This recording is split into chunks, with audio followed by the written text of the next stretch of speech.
تو ایک صحابی رسول تھے جن کا نام ہے حضرت عبداللہ ابن سلام.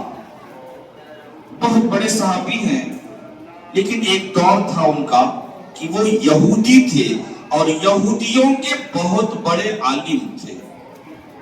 یہودیوں کے بہت بڑے عالم تھے. جب وہ اسلام قبول کرتے ہیں، اسلام میں داخل ہوتے ہیں، تو وہ کچھ باتیں جو یہودی قوم میں، جو توریت میں موجود تھی، جو قوانین تھے توریت کے، اس پر بھی عمل کرتے تھے اور اسلام پر بھی عمل کرتے. کہیں کہیں توریت پر عمل کرتے، کہیں کہیں قرآن پر عمل کرتے. تو اللہ تبارک و تعالیٰ نے وحی نازل فرما دی کہ اے ایمان والو، اسلام میں پورے داخل ہو جاؤ. کہنے کا مطلب یہ ہے کہ تم نے اسلام قبول کیا ہے تو اب اسلام کے جو قانون ہے، اب قرآن جو کہتا ہے، رسول پاک جو کہتے ہیں، تمہیں اسی پر عمل کرنا ہوگا. اللہ تبارک و تعالیٰ کو اسلام زیادہ محبوب ہے، اسلام زیادہ پسندیدہ ہے. تو جو اللہ کو زیادہ پسند ہے اس راستے پر چلو تاکہ تمہیں صراط مستقیم مل جائے، تاکہ تمہیں صراط مستقیم حاصل ہو جائے. تم ادھر ادھر نہ بھٹکو، اسلام میں پورے داخل ہو جاؤ. جو اسلام کا قانون کہتا ہے، جو قرآن کہتا ہے، جو رسول پاک صلی اللہ تعالیٰ علیہ وسلم ارشاد فرماتے ہیں، تمہیں اس پر چلنا ہے. اور جب تک اس پر چلو گے نہیں، پکے مسلمان بنو گے نہیں. یہ اللہ کا فرمان ہوا. تو اس طرح سے کچھ اور صحابی اکثر یہودی ہوتے تھے، عیسائی ہوتے تھے، وہی لوگ مسلمان ہوئے، وہی لوگ اسلام قبول کیے. کچھ بدھ کے پجاری ہوتے تھے، انہوں نے اسلام قبول کیا، لیکن زیادہ تر یہودیوں نے اسلام قبول کیا. لیکن اکثر کام ایسا کرتے تھے کہ اسلام قبول کرنے کے بعد بھی جس مذہب پر پہلے رہتے تھے اس پر بھی عمل کرتے تھے. کہیں کہیں اسے بھی مانتے تھے، کہیں اسلام مانتے تھے. تو اللہ نے فرما دیا کہ کہیں نہیں، اسلام کو پورا مانو، اسلام کو پوری طرح اپنانا، اسلام پر پوری طرح چلنے کی کوشش کرو. تھوڑا وہاں سے ایسا نہیں. اسلام میں پورے داخل ہو جاؤ، کچھ بھی مت چھوڑو جو اسلام میں ہے، اور اسلام کے خلاف کوئی کام نہ کرو. ورنہ اگر اسلام کے خلاف کوئی کام کرتے ہو تو یہ تمہارے لیے برا ہوگا، یہ تمہارے لیے بہتر نہ ہوگا. اللہ کہتا غیر المغضوب علیہم الضالین. اس کا مطلب کہ تم شیطان کے بہکاوے میں نہ ہو، شیطان کے نقش قدم پر نہ چلو، کیونکہ اللہ کا اس پر غضب نازل ہوتا ہے. تو معلوم یہ ہو گیا کہ اگر ہم پوری طرح اسلام میں داخل ہوتے ہیں تو پوری طرح اسلام میں داخل ہونے کا مطلب کیا ہے، کس طرح سے داخل ہو، کیا کرنا ہوگا، کس پر عمل کرنا ہوگا، کیا کیا ماننا ہوگا. میرے دوستو، میں آپ کو بتاتا چلوں کہ آج کے اس پرفتن دور میں اکثر لوگ 90% لوگ اسلام میں پورے نہیں ہیں، اسلام میں پورے نہیں ہیں. مسلمانوں میں 2 طرح کے لوگ ہیں اور کافروں میں بھی 2 طرح کے لوگ ہیں. مسلمانوں میں 2 طرح کے لوگ ہیں. ایک پورے اسلام پر چلتے ہیں اور اسلام کو پسند بھی کرتے ہیں اور اس پر عمل بھی کرتے ہیں. ایک مسلمان وہ کہ اسلام کے نقش قدم پر چلتے بھی ہیں اور اسے پسند بھی کرتے ہیں، عمل بھی کرتے ہیں. کافروں میں بھی 2 جماعت ہے. کچھ ایسے ہیں جو اسلام کے خلاف ہے، جو اسلام کے خلاف ہے، نفرت کرتے ہیں. اور کچھ ایسے ہیں جو اسلام کو پسند بھی کرتے ہیں. جو اسلام کو پسند کرتے ہیں، اس کا مطلب یہ نہیں کہ وہ مسلمان ہو گئے، اس کا مطلب یہ نہیں کہ وہ اسلام والے ہو گئے. نہیں، وہ پسند کرتے ہیں پر اسلام پر عمل نہیں کرتے۔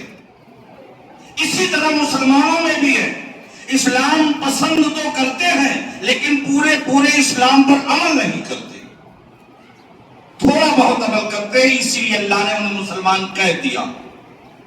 اور جو بالکل عمل نہیں کرتے، پسند تو کرتے ہیں عمل نہیں کرتے، انہیں اللہ نے مسلمان نہیں کہا۔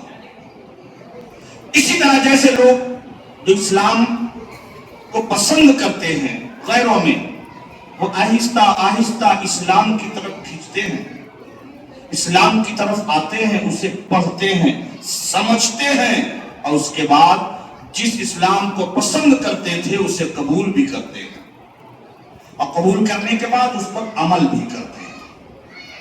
لیکن مسلمانوں کا کیا حال ہے؟ وہ اسلام کو کتنا پسند کرتے ہیں۔ آج ہمارا یہ حال دیکھ لیجیے، ابھی ماہ رمضان المبارک آپ کے نظروں کے سامنے سے گزرا، یہی مسجد ہے، رمضان میں بھی یہی مسجد تھی، آج بھی یہی مسجد ہے، لیکن رمضانوں میں جمعہ کا دن چھوڑو اور نمازوں میں جتنے آپ بیٹھے ہیں اس سے زیادہ لوگ پنج وقتہ نماز میں ہوتے تھے۔ وہ کہاں سے آئے تھے؟ وہ کون لوگ تھے جو صرف رمضان میں مسلمان بنے تھے؟ اب کہنے میں دیا جائے کہ مسلمان میں دو لوگ ہیں، ایک اسلام کو پسند بھی کرتے ہیں اور عمل بھی کرتے ہیں، اور ایک اسلام کو پسند کرتے ہیں عمل نہیں کر پاتے، وہ لوگ ہیں۔ تو پسند تو کرتے ہیں، مسلمان ہیں، پر عمل نہیں کر پا رہے۔ ایسا لگتا ہے جیسے رمضان کا خدا اور تھا، اب کا خدا اور ہے۔ نہیں، ایک ہی خدا ہے۔ رمضان کا بھی خدا وہی ہے، شوال کا بھی خدا وہی ہے، عید بقرعید کا بھی خدا وہی ہے، پوری کائنات کا خدا وہی ہے۔ لیکن حالت کیا ہے؟ رمضان گیا، چاند رات آئی، جس روز چاند نکلتا ہے عید کا، اس کے عشاء کی نماز سے ہی لوگ غائب ہو جاتے ہیں۔ ایسا لگا کہ چاند نکلا اور یہ گئے، جیسے رمضان کا چاند نکلا شیطان قید ہو گیا، اور عید کا چاند نکلا باہر ہو گیا۔ ایسے ہی مسلمانوں کا حال ہے کہ جو ہے رمضان کا چاند نکلا تو آ گئے، اور عید کا چاند نکلا تو غائب ہو گئے۔ یہ کیسے مسلمان ہیں؟ کیا صرف رمضان میں ہی نماز ہوتی ہے؟ کیا صرف رمضان میں ہی اللہ کو راضی کرنا ہوتا ہے؟ کیا غیر رمضان میں ہم کھانا نہیں کھاتے؟ کیا غیر رمضان میں ہم پانی نہیں پیتے؟ کیا غیر رمضان میں اس کی دی ہوئی ہواؤں سے سانس نہیں لیتے؟ کیا غیر رمضان میں ہم اس کے آسمان کے نیچے نہیں رہتے؟ کیا غیر رمضان میں ہم اس کے سورج کی روشنی نہیں لیتے؟ کیا اس کے رات کی چاندنی نہیں لیتے؟ کیا اس کے دیے ہوئے پانی کو نہیں پیتے؟ اس کے دیے ہوئے رزق کو نہیں چاہتے؟ جو رمضان میں کرتے ہیں وہی غیر رمضان میں بھی ہے۔ لیکن کیا وجہ ہے کہ ہم رمضان میں اتنی عبادت کرتے ہیں اور رمضان جیسے ہی جاتا ہے عبادتیں چھوڑ کر ہم روڈوں پر گھومتے ہیں، گھروں میں گھومتے ہیں، میدانوں میں کھیلتے ہیں، نہ جانے کہاں کہاں چلے جاتے ہیں۔ میرے دوست، انہی کے لیے اللہ نے کہا ہے یا ایھا الذین آمنوا ادخلوا فی السلم کافہ، اے ایمان والو اسلام میں پورے داخل ہو جاؤ، پوری طرح اسلام کو اپنا لو۔ جب تک اسلام کو پوری طرح نہیں اپناؤ گے اس وقت تم پکے مسلمان نہیں بن سکتے، اس وقت تک تم صراط مستقیم پر گامزن نہیں ہو سکتے۔ ابھی بھی شیطان کے نقش قدم پر ہیں، ابھی شیطانوں کے راستے پر ہیں۔ میرے دوست، آج کے حالات آپ دیکھ رہے ہیں،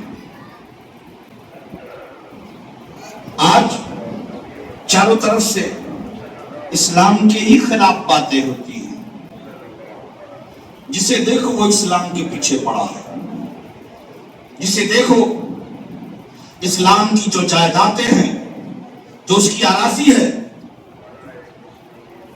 جو اس کی زمینیں ہیں، جو اس کی پراپرٹی ہے، اس کے پیچھے پڑے ہیں۔ اس لیے ہمیں ہر طرح سے کمزور کیا جا رہا ہے۔ کچھ تو وہ کمزور کرنے میں لگے ہیں اور کچھ تو ہم خود ہی کمزور ہونے میں لگے ہیں۔ اپنی ذات سے بھی ہم کمزور ہو رہے ہیں۔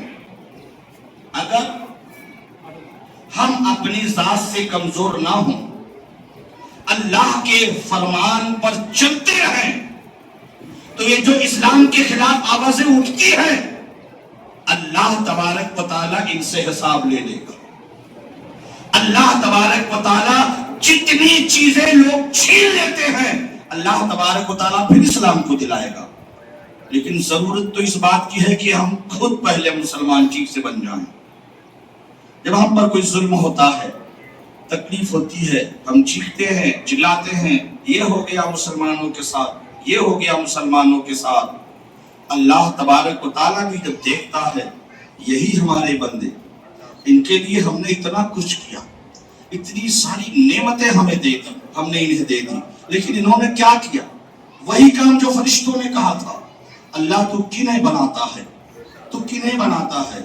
وہ جو لڑائیاں کریں گے، وہ جو خونریزیاں کریں گے، وہ جو ایک دوسرے کا مال ہڑپ لیں گے، وہ جو ایک دوسرے سے جنگ کریں گے، جو ایک دوسرے کی برائی کریں گے، جھوٹ بولیں گے، چغلی کریں گے، انہیں بناتا ہے۔ میرے دوست، جب ہم اس طرح کے کام کرتے ہیں، وہی فرشتے اللہ کی بارگاہ میں وہی عریضہ، مولا یہی تیرے بندے ہیں، کیا ہم ناتے تیری عبادت کے لیے کافی؟ ایک بات یاد رکھنا، اللہ نے فرشتہ اور انسان، اللہ نے دونوں کو بنایا، دونوں مخلوق ہیں، لیکن دو ایک الگ الگ چیزیں ہیں۔ ایک زمین ہے تو ایک آسمان ہے، ایک زمین ہے تو ایک آسمان ہے۔ آسمان اسے کہتے ہیں جو بلند ہوتا ہے، زمین اسے کہتے ہیں جو پست ہوتا ہے۔ میں بتا دوں، جو انسان جو ہوتا ہے وہ آسمان ہے، انسان جو ہوتا ہے وہ آسمان ہے۔ اللہ نے اسے بہتر بنایا ہے، اچھا بنایا ہے، اعلیٰ بنایا ہے۔ جتنے فرشتے ہیں اللہ تبارک و تعالیٰ کی حکم عدولی نہیں کرتے، جتنے فرشتے ہیں وہ عمل ان کا بہت بہترین ہے، عمل ان کا بہت اچھا ہے کہ وہ پوری طرح اللہ کے قوانین پر عمل کرتے ہیں۔ جو انہیں حکم دے دیا ہے وہ قیامت تک کرتے رہتے ہیں۔ لیکن مسلمانوں کا کیا حال ہے؟ جنہیں اللہ نے آسمان بنایا، جنہیں اللہ نے بلند بنایا، جنہیں اللہ نے اچھا بنایا ہے، وہ کیا کرتے ہیں؟ اللہ تبارک و تعالیٰ نے کہا نماز پڑھو، میں نے تجھے کھانا دیا ہے، میں نے تجھے روٹی دی ہے، میں نے تجھے سانس لینے کے لیے ہوا دی ہے۔ یہ ہوا اگر بند کر دی جائے 2 منٹ کے لیے، دنیا میں کوئی انسان زندہ باقی نہ رہے گا۔ اللہ تبارک و تعالیٰ رزق دینا چھوڑ دے، بارش کو برسانا چھوڑ دے، تھوڑے دنوں میں یہ لوگ انسان یہ جان یہ ختم ہو جائے گی۔ یہ ساری نعمتیں اللہ تبارک و تعالیٰ ہمیں اور آپ کو دے رکھا ہے، اور ہم ہیں کہ اللہ کی حکم عدولی کرتے ہیں، اللہ کے حکم پر ہم نہیں چلتے ہیں۔ اگر جس روز ہم اللہ کے حکم پر چلنے والے ہو گئے تو یہ ساری چیزیں ہماری ہوں گی۔